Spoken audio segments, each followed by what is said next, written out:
এবার আল্লাহ দেখলেন সাইয়েদনা ইব্রাহিমের হৃদয়ের মধ্যে ইসমাইলের জন্য ভালোবাসা বেশি না কম? কত বেশি জানেন? সাইয়েদনা ইসমাইল যখন দুনিয়াতে এসেছে তখন সাইয়েদনা ইব্রাহিম আলাইহিস সালামের বয়স ছিল 86। কত? আপনাকে বাগেরহাটে 86 বছর বয়সে কারো বাচ্চা কাচ্চা হয়? হ্যাঁ, আছে এরকম পালোয়ান? আছে কেউ? নাই। সাইয়েদনা ইসমাইল যখন এসেছে দুনিয়ায় তখন সাইয়েদনা ইব্রাহিমের বয়স কত ছিল? 86। তার মানে 86টা বছর আল্লাহর কাছে কাঁদছে আর দোয়া করছে, আল্লাহ একটা সন্তান দাও দাও দাও, দেয় নাই।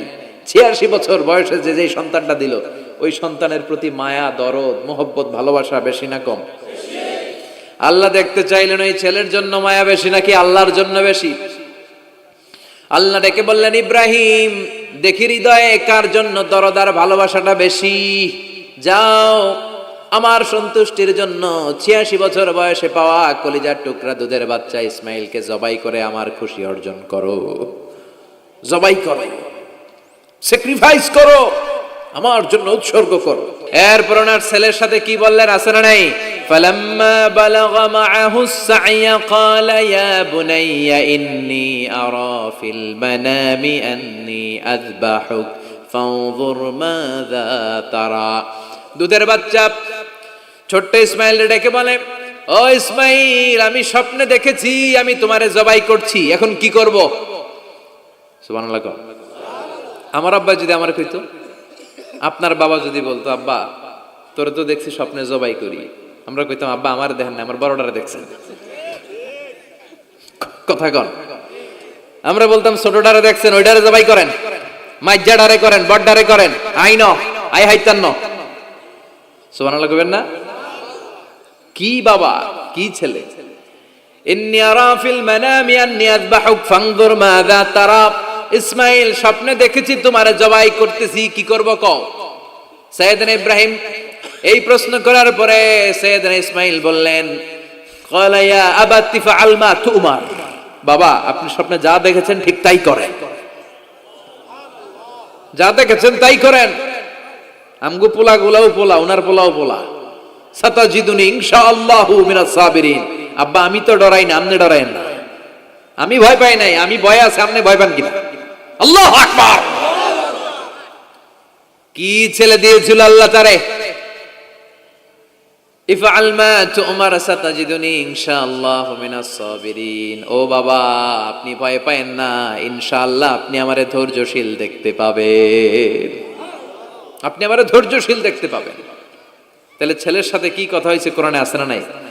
বলতে দেরি, ছুরি নিয়ে গলার মধ্যে ছুরি চালাতে 1 সেকেন্ডও দেরি করে নাই। সুবহানাল্লাহ পড়েন। তার মানে এই পরীক্ষায়ও আল্লাহ বললেন, ক্বাদ সাদ্দাকতার রুইয়া ইন্না কাযালিকা নাজজিল মুহসিনিন। ইব্রাহিম ছুরি আর চালায়ও না, ইসমাইলকে মারা আমার উদ্দেশ্য না, তোমার হৃদয়টা দেখা উদ্দেশ্য। এই ইসমাইল মরে গেলে তো সব ঘটনা উলট পালট লেগে যাবে, কারণ আখিরি জামানার পয়গম্বর বিশ্বনবী মুহাম্মদ রাসূলুল্লাহ সাল্লাল্লাহু আলাইহি ওয়াসাল্লাম এই ইসমাইলের বংশে পৃথিবীতে আগমন করবে। চিল্লায় কোন ঠিক কিনা? ইসমাইলকে বাঁচিয়ে রাখা আল্লাহর জন্য ওয়াজিব, আল্লাহ নিজের জন্য এটাকে আবশ্যক করেছেন। সুবহানাল্লাহ পড়েন। কুড ইউ ইমাজিন কি স্যাক্রিফাইস তিনি করেছেন, প্রতিটা পরীক্ষায় পাস। পরীক্ষার ফলাফলে আল্লাহ কি বললেন, তোমার আমি কি বানাইলাম? নেতা। নেতা হওয়া এত সোজা না। লিডারশিপ কোয়ালিটিটা অনেক গুরুত্বপূর্ণ কোয়ালিটি, এটা চাইলেই পাওয়া যায় না। এটা নিজেকে তিলে তিলে পরীক্ষায় উত্তীর্ণ করে, কষ্টি পাথর দিয়ে যাচাই বাছাই হওয়ার পরে নিজেকে প্রমাণ করে করে নেতা হতে হয়। চিৎকার করে বলেন ঠিক কিনা? আল্লাহ বললেন, আমি আমার খলিলরে খালি পরীক্ষার উপর পরীক্ষা নিলাম, যারে আল্লাহ ভালোবাসে বেশি তার জীবনে পরীক্ষাও। বিশ্বনবীরে আল্লাহ বুঝাতে চাইলেন, ও আমার নবী আপনার জীবনটা পরীক্ষাময়, এত পরীক্ষা দেখে বিচলিত হওয়ার কিছু নাই, টেনশনে পড়ার কিছু নাই, নিরাশ হওয়ার কিছু নাই। আপনার পিতা ইব্রাহিমকেও এরকম অনেকগুলো আমি পরীক্ষা নিয়েছি, আর প্রতিটা পরীক্ষায় আমার ইব্রাহিম খলিল সফলতার সাথে উত্তীর্ণ হয়েছে। আসাদুন নাসি বালাআন আল আম্বিয়া। এই পৃথিবীতে সবচেয়ে বেশি বালা মুসিবত আর পরীক্ষা আসে নবীদের। কাদের? সুম্মাল আমসাল ফাল আমসাল। এরপরে সিদ্দিকিনদের, সোহাদাদের, সলেহিনদের। ইবতালা আর রাজুলু হাসাবা দীনি ব্যক্তির দিনদারি যত বেশি তার উপর আল্লাহর পরীক্ষাও। এজন্য মুমিন পরীক্ষাতে ভয় পায় না, মুমিন কখনো বিচলিত হয় না, মুমিন ভরসা রাখে একজনের উপর। চিল্লায় বলেন তিনি কে? আল্লাহ বললেন পরীক্ষার পর পাহাড় সম পরীক্ষা দিয়ে আমি আমার খলিল ইব্রাহিমকে যাচাই করেছি। একটা পরীক্ষায় ইব্রাহিম ফেল করে নাই, প্রতিটা পরীক্ষায় পাস। এগুলো বলে বলে বিষ্ণুনবীর আল্লাহ সান্ত্বনা দিচ্ছেন, নবী ওরা আপনারে গালি দেয় জাদুকর বলে, ওরা আপনারে গালি দেয় গণক বলে, ওরা আপনারে কবি বলে গালি দেয়, ওরা আপনারে পাগল বলে গালি দেয়, একটার পর একটা পরীক্ষায় আপনি জর্জরিত হচ্ছেন। নবী আপনার পিতা ইব্রাহিম তো এর চেয়েও বেশি পরীক্ষায় পড়েছে। দুনিয়াতে আমরাও যারা পরীক্ষার শিখা, আমরাও সাইয়েদনা ইব্রাহিমের জীবনী থেকে শিক্ষা নেওয়ার দরকার আছে না নাই? গালি আসবে, মন্দ কথা আসবে, বিপদ আসবে, জেল জরিমানা আসবে, ঝুঁকি আসবে। এই ঝুঁকি আর রিস্কের মধ্য দিয়ে কালিমার দাওয়াতের প্রচারের কাজ করতে হবে। চিল্লায় এখন ঠিক কিনা? এটাই মুমিনের বৈশিষ্ট্য। ঝুঁকি, বিপদ, পরীক্ষা, বালা, মুসিবত এগুলো মুমিনের লক ছাড়ে না, পিস ছাড়ে না। কারণ মুমিনরে পছন্দ করে কে? মুমিন খুব ভালো করেই জানে বিপদের পরেই বিজয় দান করবে কে।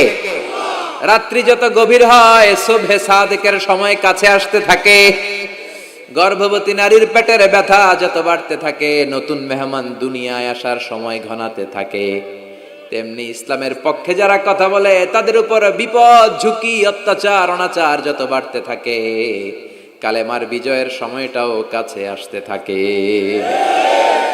কাছে আসতে থাকে। এই নাজরানা আমাদেরকে দিতে হবে। পরীক্ষায় আমাদেরকে সাইয়েদনা ইব্রাহিমের মতো উত্তীর্ণ হতে হবে।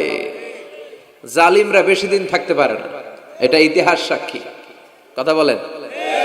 যারা জুলুম করে তাদের জন্য তো সাহায্য নাই, যারা মাজলুম তাদের জন্য সাহায্য। বদরের প্রান্তরে 313 জন মাত্র দরিদ্র, গরিব, মাজলুম সাহাবী, তাদের জন্য আকাশ থেকে ফেরেশতা দিয়ে নুসরাত সাহায্য করেছে কে? তার মানে মাজলুম আল্লাহর পক্ষে আর জালিমের বিপক্ষে, ঠিক কি না? জালিমের জন্য কোনো সাহায্য নাই, বরং দুনিয়ায় যারা জুলুম করে তাদের ক্ষমতা বেশি দিন থাকে না। ফেরাউন বেশি দিন থাকে নাই, থাকছে? নমরুদ বেশি দিন থাকে নাই, থাকছে? থাকতে পারে না। যারা দুনিয়াতে রক্ত ঝরায় এরা থাকতে পারে না, বরং যাদের রক্ত ঝরে তাদেরকে আল্লাহ বিজয় দিয়ে দেয়। আর যারা রক্ত ঝরায় এদের শেষ রক্ষাও হয় না, এরা জান নিয়ে পালাবার সুযোগ পায় না। কথা বলেন? এজন্য পরীক্ষা আসলে মুমিন ভয় পাবে? মুমিনের হৃদয়ে ভয় আছে কার? চিল্লায় বলেন। আল্লাহর ভয় নিয়ে থাকতে হবে। সাইয়েদনা ইব্রাহিমকে একটার পর একটা পরীক্ষায় আল্লাহ ফেলেছেন, একটার পর একটা পরীক্ষায় আল্লাহ ফেলেছেন, কিন্তু এই পরীক্ষায় তিনি গোল্ডেন এ প্লাস। সুবহানাল্লাহ পড়েন। রব্বুল আলামিন বলেন, ওয়া ইয বিতালা ইব্রাহিম রাব্বুহু বিকালিমাতিন ফাতাম্মাহুন্না ক্বালা ইন্নী জাইলুকা লিন-নাসি ইমামা। ও খলিল, একটার পর একটা পরীক্ষা আমি তোমার জীবনে নিয়েছি। বিশ্বনবীরে বললেন আমার ইব্রাহিমের উপর একটার পর একটা পরীক্ষা আমি নিয়েছি, ইব্রাহিম প্রতিটা পরীক্ষায় পাস। আর খুশি হয়ে আমি বললাম, ইব্রাহিম আমি তোমার নেতা বানায় দিলাম। আল্লাহ put Sayyidina Ibrahim in some tests and trials, and Sayyidina Ibrahim successfully overcome all the tests. Allah said, Ibrahim, I'm gonna make you the leader. Ibrahim আমি তোর লিডার বানায় দেব, এই ফলাফল স্বরূপ তোমার আমি গোটা বিশ্বের নেতা বানায় দিব। I'm gonna make you the leader. এজন্য সাইয়েদনা ইব্রাহিমকে নেতা বানায় দিলেন কে? একটার পর একটা পরীক্ষা তিনি দিয়েছেন। একটাও সাধারণ পরীক্ষা ছিল না, সব ভয়ঙ্কর পরীক্ষা। পরীক্ষাগুলো ছিল অগ্নি পরীক্ষা। পরীক্ষা নাম্বার 1 ইলকাউহু ফিন্নার, আগুনের পরীক্ষা। নমরুদ বলে, ইব্রাহিম ঈমান ত্যাগ করো, না হলে আগুনে ফেলবো। কোথায় ফেলবো? সাইয়েদনা ইব্রাহিম বলে, আমার জীবন যাবে কিন্তু ঈমান যাবে। ঈমানের পথে অবিচল থেকে আমার মরণ যেন হয়। তোমারই কাছে মিনতি আমার, তোমারই কাছে মিনতি আমার, মহামহিম দয়াময়। ঈমানের পথে অবিচল থেকে আমার মরণ যেন হয়। পড়ে না আমিন। নমরুদ বলে ইব্রাহিম ঈমান ছাড়ো, তা না হলে আগুনে ফেলবো। ইব্রাহিম বলে জীবন যাবে কিন্তু ঈমান যাবে। তার মানে পরীক্ষায় পাস, আগুনে ফেলে দেয়া হলো, ঈমান হারা করতে পারে নাই নমরুদ। তার মানে আগুনের পরীক্ষায় নাকি ফেল না পাস। পরীক্ষা নাম্বার 1। পরীক্ষা নাম্বার 2, আল্লাহ বললেন ইব্রাহিম কলিজার টুকরা সন্তান ইসমাইলকে আর প্রিয়তমা স্ত্রী হাজারকে মক্কার ধুধু প্রান্তরে রেখে আসো, যেখানে কোনো মানুষ নাই, কোনো পাখি নাই, কোনো প্রাণী নাই, কোনো খাওয়ার পানিও নাই, কেউ নাই, জনমানব শূন্য এলাকার মধ্যে ফ্যামিলির সবাইকে রেখে আসো, ইসমাইলরেও রেখে আসো, হাজারকেও রেখে আসো। কোনো টু শব্দ করলেন না। সাইয়েদনা ইব্রাহিম কিছু জিজ্ঞেসও করলেন না, বলার সাথে সাথে ওনার স্ত্রী আর কলিজার টুকরা বাচ্চাটারে মক্কার ধুধু প্রান্তরে রেখে দিয়ে আসলেন। এই পরীক্ষায়ও কথা বলেন, এই পরীক্ষায়ও আমাদেরকে যদি আল্লাহ বলে যাও তোমার সন্তান তোমার স্ত্রীকে রেখে আসো সাহারা মরুভূমিতে, পারবেন? হ্যাঁ, কি পরীক্ষা দিয়ে আল্লাহর প্রিয় হয়েছে। তার মানে আগুনের পরীক্ষায় পাস, ফ্যামিলি বিসর্জন দেওয়ার পরীক্ষায় পাস।